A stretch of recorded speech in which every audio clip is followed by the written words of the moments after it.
বরিশাল একটা বড় বিভাগ, ফরিদপুরের ওই পার, আপনার ঢাকার এই মুন্সিগঞ্জ এক হয়ে গেল। শেখ হাসিনা ওইদিকে পদ্মা ব্রিজ চাই। আপনাদের মনে আছে কিনা, আমরা একটা দৌলতদিয়া ঘাটে খুব বড় জনসভা করলাম, এরকম রাত্রে।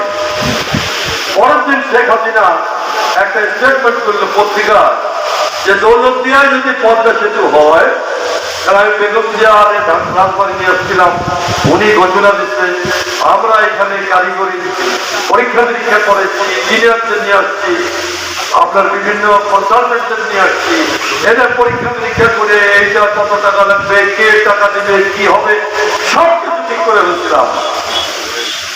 যখন দৌলতদিয়ায় আমরা জনসভা করলাম, পরের দিন শেখ হাসিনা একটা স্টেটমেন্ট করে বলল যে রাজবাড়ির দৌলতদিয়া পাটুরিয়ায় যদি পদ্মা সেতু হয়, তাহলে পরে আমি লং মার্চ করব এবং তাহলে রক্ত গঙ্গা বয়ে যাবে। ইন্টারেস্টিং জিনিস হলো, তখন আওয়ামী লীগকে আমি বারবার বলছি, দেখেন এটা আমাদের স্থানীয় আন্দোলন আছে, এটা একসাথে করি। যে হাসিনা যেহেতু ওইদিকে চাইল, তখন আওয়ামী লীগের এই টোটাল প্যান্ডেল আওয়ামী লীগের লোকজন বুকে তালা দিল, কোনো কথা বলল না। আমি পড়ে গেলাম একলা, দুইটা বিভাগ, ফরিদপুর মুন্সিগঞ্জ, টোটাল ওই বৃহত্তর এলাকার একটা চাপে পড়ে পদ্মা ব্রিজ আর করতে পারলাম না, পদ্মা ব্রিজ চলে গেল ওই দিকে।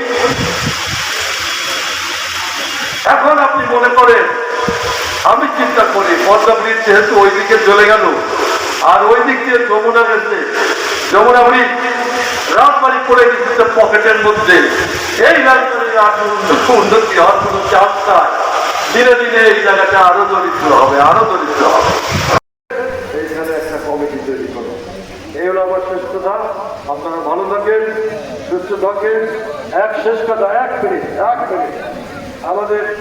আমার আগেই বলা উচিত ছিল, মুরব্বী তারা আমাদের ছেড়ে চলে গেছেন, আমি একটু নাম করে শোনাই।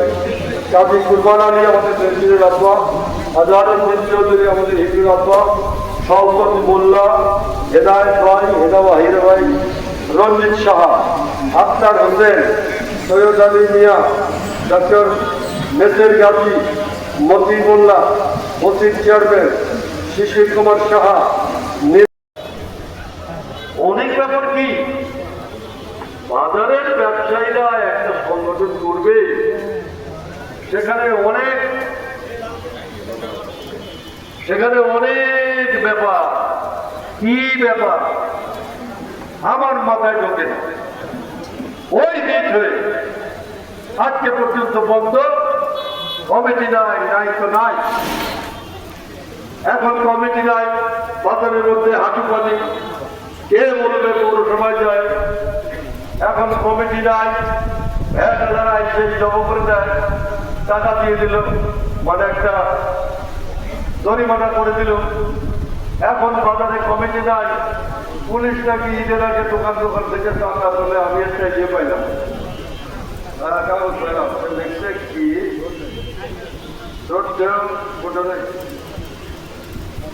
চিঠি। বাজারে নানা বিষয় নিয়ে আলোচনা করার আসলে আমাদের কোনো সুযোগ ছিল। ফলে আজকে এই কয়েকদিন আগে আমি আপনাদের বাজার ব্যবসায়ী যারা আছেন, আমি তাদেরকে বললাম যে আমরা একটা মিটিং করি, সেই মিটিংয়ে আমরা একটা আলোচনা করি বাজারে কি করা যায়।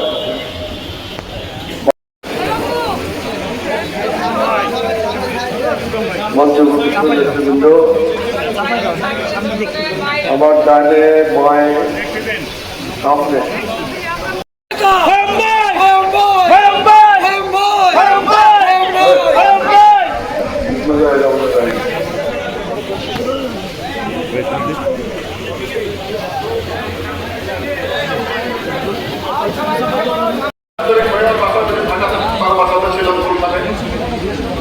তো আমাকে বলতেছিল নয় মামলা হয়ে গেছে,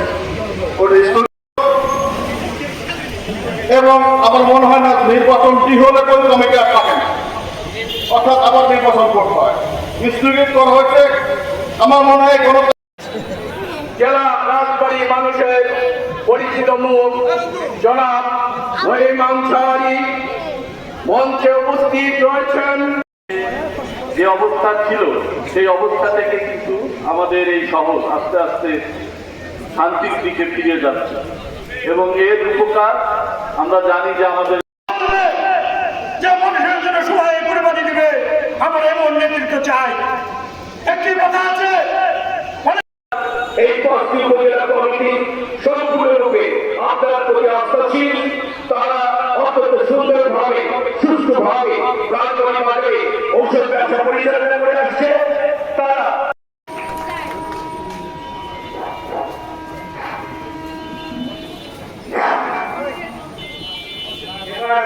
আমাদের সম্মুখে বক্তব্য নিয়ে আসছে। আমাদের এই অনুষ্ঠান আয়োজনে আমার সঙ্গে অক্লান্ত পরিশ্রম করেছে আমাদের বিশিষ্ট ব্যবসায়ী মিরাজ আহমেদ মিরাজ এবার তার সংক্ষিপ্ত কথা বলবে।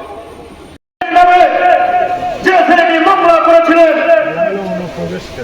সে আমাদের এই ক্ষতি সরকারের রাজবাড়ির আমরা অনেকেই বলেছেন রামপ্রিয় নেতা, গণমানুষের নেতা।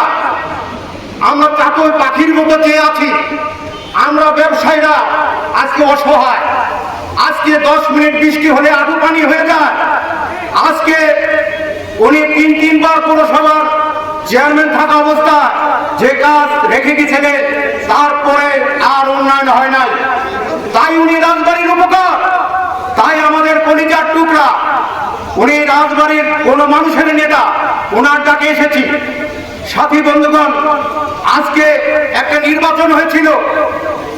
আমাদের কলিজার টুকরা ঋষি উনি নির্বাচনে দাঁড়িয়েছিলেন। সারা রাত ধরে এরাদত কাজী কেরামত কাজী নেতৃত্বে ভোট কেটেছিল। পরে দেখলো জনগণের বাদ ঠেকানো যাচ্ছে না। উনি এরাদত কাজী, যে ব্যক্তি চেম্বার অফ কমার্সের সভাপতি, যে ব্যক্তি জেলা আওয়ামী লীগের এত বড় গুরুত্বপূর্ণ নেতা, উনি গুন্ডা, উনি সন্ত্রাস, নিজে হাতে ভোট কাটলেন। ঋষিকে বললো চাচু আর কেটেন না, সরে যাও। ঋষিকে বলে সরে যাও, ফেলে দেবো। চিন্তা করতে পারছেন কত বড় ফ্যাসিস্ট। গোদার বাজার নদী থেকে শুরু করে শত শত কোটি টাকা লুটপাট। আমাদের আজকে নদী ভরপের রাজবাড়ি শহর চলে যাচ্ছে। পানি খেপো, মাটি খেপো, এবং এমপির বাড়ির রোডটার দিকে তাকিয়ে দেখেন, পৌরসভার সমস্ত রাস্তাঘাট তুলে আজকে ধ্বংস করেছে, মাফিয়া তন্ত্র কায়েম করেছে। করোনার টাইমে আমরা অসহায়, উনি কাপড় বাজারে বাঁশ দিয়ে বেড়া দিলেন। মানুষের মনে হয় যে কি অবস্থা। সাথী বন্ধুগণ, এরাদত কাজী সম্পর্কে কথা বলতে সাহস পেত না মানুষ। 96 সালে আমাকে গুম করতে গিয়েছিল, আমি নাকি জঙ্গি। বেনজির সাহেবকে ধরে নিয়ে গেল। আমরা তো তখন বুঝিনি যে এই গুম করে এইভাবে, এখন বুঝি এর মানে গুম। আমাদের এই বিপদ আপদে এই 16 বছর কেউ আমরা কথা বলতে পারিনি। তখন এই মিরাজ, এই বেনজির, আমরা সহ অসহায় ব্যবসায়ীদের পাশে আমরা জীবন বাজি রেখে দাঁড়িয়েছি। কত কৌশলে কথা বলেছি। আমরা আলী নওয়াজ মাহমুদ খোয়েম সাহেবের সহযোগিতা নিয়েছি। তার বুদ্ধি পরামর্শে আমরা ব্যবসায়ীদেরকে অনেক সমস্যার সমাধান করছি, পাশে দাঁড়িয়েছি। 5 তারিখের পরেও আমরা ব্যবসায়ীদের যখন দোকান খুলতে পারে নাই, ভয় পেয়েছে, তখন আমাদের নেতা আলী নওয়াজ মাহমুদ খোয়েম সাহেব বললেন তোমরা একটা সমাবেশ করো বড় করে, কিন্তু আমরা ছোট করে করছি। সেখানে উনি আসলেন, আসার পরে অভয় দিলেন। সে অভয়ের পরে রাজবাড়ি আমরা সচল, আমরা ব্যবসা বাণিজ্য করছি। এই হলো আলী নওয়াজ মাহমুদ খোয়েম সাহেব আজকে আমাদের ডেকেছেন। আমরা আশায় খুব বড় আশা নিয়ে এসেছি। অটোওয়ালাদের কিভাবে ইজারাদাররা জিম্মি করে রেখেছিল, কিভাবে সন্ত্রাসী কায়দায় তাদের কাছ থেকে চাঁদা নেওয়া হতো, আলী নওয়াজ মাহমুদ খোয়েম সাহেব সেটাকে আপনার 10 টাকায় নিয়ে এসেছে। সাথী বন্ধুগণ, আজকে আমাদের ফুটপাতে যে বাদাম বিক্রি করে, যে 2 হালি লেবু বিক্রি করে, তাকেও চাঁদা দিতে হচ্ছে ইজারার নামে। ইজারার নামে একটা ফুটপাত সে অবৈধ। প্রশাসন মাছ বাজার ব্যবসায়ীর পক্ষ থেকে একটি বিশাল মিছিল নিয়ে এসে আমাদের এই অনুষ্ঠানকে সাফল্যমণ্ডিত করার জন্য নেতৃত্বে একটি বিশাল মিছিল আমাদের মাঝে এসে উপস্থিত হয়েছে। আমরা সবাই তাদেরকে